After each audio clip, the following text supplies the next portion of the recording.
Hey everybody, my name's Ed. Okay, so we're going to do another trade review, and this time it's going to be Transmetropolitan by Warren Ellis and Derek Robinson. Okay, so let me bring up my notes here. Okay, so Transmetropolitan was written by Warren Ellis and Derek Robbins for DC sci-fi line Helix. When that line folded, the title moved over to Vertigo. Warren is well known for his Marvel and DC work, Thor, Planetary, The Authority, etc., as well as indie works for publishers such as Avatar, Image, Harris, etc. Warren has also done prose novels and he's had webcomics published. Derek Robinson is probably best known for his work on Transmetropolitan and on The Boys with Garth Ennis. He's also done work with Grant Morrison on the miniseries Happy. Transmetropolitan was at one point optioned for movie and TV projects.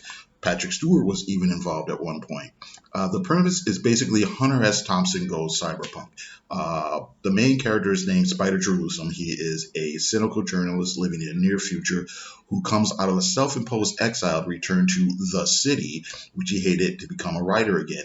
He begins a personal mission to rage against what he sees as corruption of politicians and falsehoods in the mass media of his world. To break it down a little, Spider Jerusalem is heavily influenced by gonzo journalist Hunter S. Thompson. Thomas is most famous for being a reporter for Rolling Stone magazine and his books Fear and Loathing Lost Ages, Fear and Loathing on the Campaign Trail, and Generational Swine. He's been the subject of two.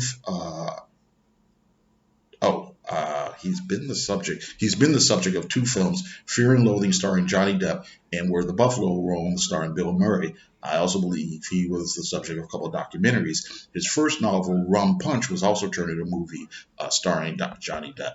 Hunter became a celebrated as a larger than life character due to his drug and alcohol usage and being one of the new journalists of the 60s and 70s, which included writers such as Truman Capote, Thomas Wolfe, Robert Christgau, or Christgau, I can't say his name right. New journalism is about bringing literary and subjective approaches into journalism. Hunter was often called a gonzo journalist, invoking a manner in which he often made himself part of whatever story he was supposedly covering. Cyberpunk, of course, is a subgenre of science fiction, usually set in the near future, concerning exploring the intersections of media, cyberspace, uh, corporate takeovers, class division, things like that. Spider Jerusalem lives in an overpopulated near future world filled with bad media, uh, over rampant materialism, commercialism, and political and cultural corruption. He's lured back to the city because he owes his editor a book and he's already spent the advance money, so he agrees to become a reporter again. His first big story, as well as the first arc in the trade, concerns a group of genetically modified citizens who've created a separate community and threaten to succeed from the city. Political tensions eventually spark a riot. An ex-friend of Spider's has joined the community and appointed himself leader, although he seems to be motivated by his own self-interest as much as anything else. This plays into Spider Jerusalem's / Warren Ellis's distrust of leaders and politicians of all type. Body modification was something that was talked about a bit in the 90s, as well as transhumanism, the idea that a person can transcend the limitations of the body they were born with. The next story in the book is about Spider meeting with the President of the United States in the men's room. Following that, there's a story about Spider watching television. Most of the TV watches seems to be exaggerated versions of daytime talk shows and reality TV. And then there's another short story where he and his assistant go to a religious convention. Warren Ellis's writing style. It's not hard to hear Ellis's voice in this trade. Characters are sarcastic and bitter. The villains are either stupid or evil or both. Humor stories tend to be dry and a little dark. Spider Jerusalem drinks, chain smokes, takes drugs frequently, and is frequently angry and compulsively violent. We do get to meet Spider's assistant Shannon, who serves as kind of a voice of reason. Her presence also sort of humanizes Spider to some small extent. The world is corrupt and stupid, but worth saving. Authority figures are not to be trusted. Politicians, clergy, police, even Spider's editor, who's sort of an authority figure, is presented as a small-minded person. The city is crowded and corrupt. The future world is overpopulated and polluted. Mass media and advertisements are constant, a common theme in sci-fi from Blade Runner to RoboCop to American Flag. There are some fun adventures presented though: anti-gravity shoes, a biodisruptor gun. However, there also seem to be easy cures for disease via over-the-counter pills. The stories are, of course, meant to be satirical. I think Warren is trying to make a statement about how even if lower classes are behaving in questionable ways, they still deserve better than what the politicians and clergy are offering them, which is often either outright abuse and oppression or false hope and lies. Spider is the archetype of the crusading reporter, the punk anti-hero, and in this cyberpunk world.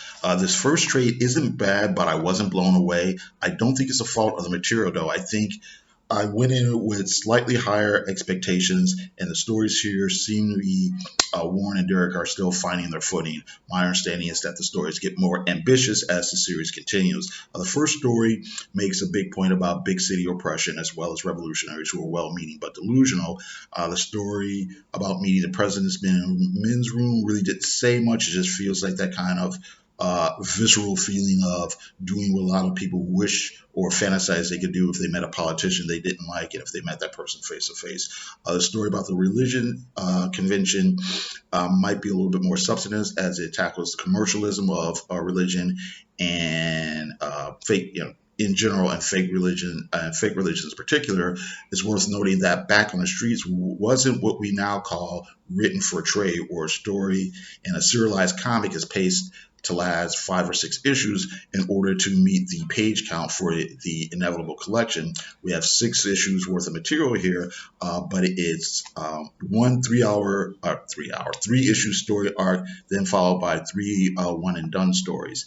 I can't find fault with the art by Robinson. It's detailed and well drawn, but I can't help but wonder what the interiors might have looked like if they were done by either the cover artist Jeff Darrow or Frank Quietly. While detailed and functional, the comic could have benefited from even more cartoony and detailed looking.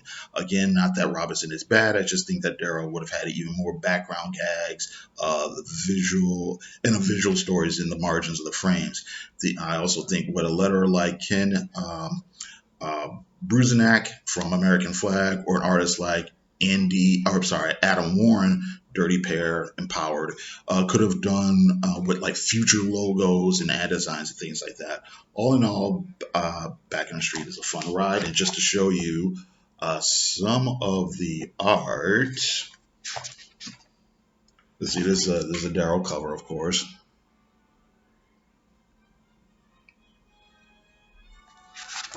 All right.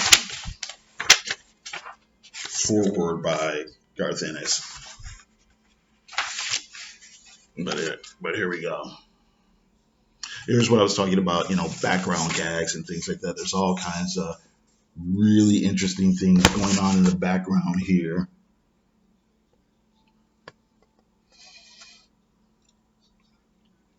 But this is, like I said, this is Darrow. This is the Robinson art.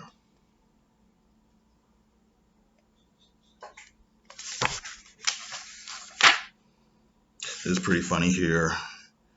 You've got this dead mouse stuck to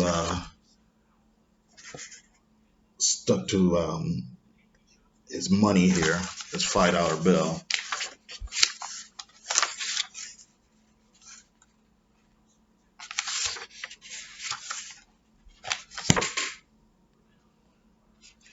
Here we go. And all this stuff here, this is Spider in exile, and he's making his way back to the city.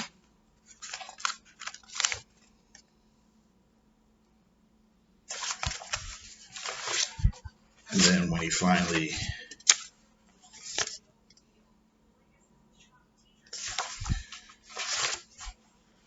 gets hooked up with an apartment,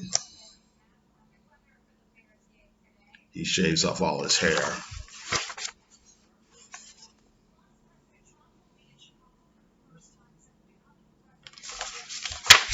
becomes the guy we're used to seeing. Another Daryl cover.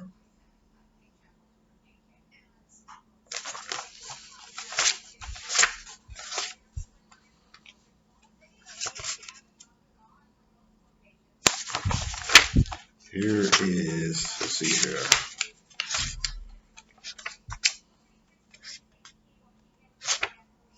There are little kind of funny sort of touches and things here. Here's Spider and its two-faced, three-eyed cat.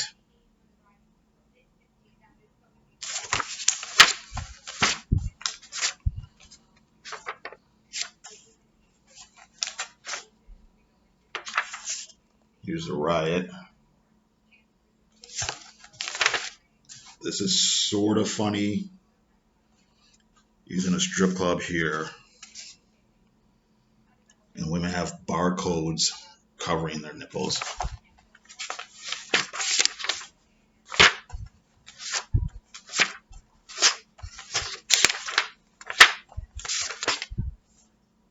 Here's a Frank Quietly cover.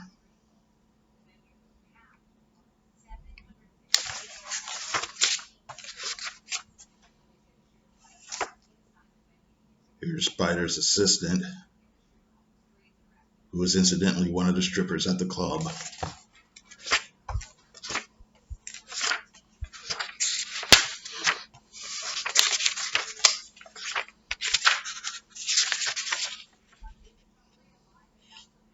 Here's another Frank Quietly cover.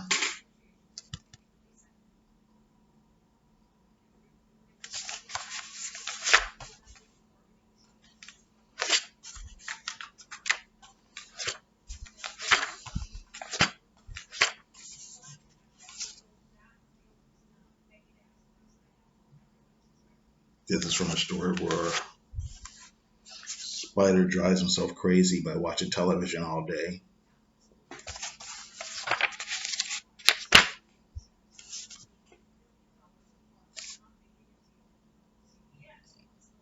And this one's from the religious convention. There actually are some pretty funny little gags and things here. Here he is seeing all sorts of little cherubs. One looks like John Lennon. This one, I don't know if this is supposed to be Elvis or somebody else. I'm not too sure who that's supposed to be a parody of.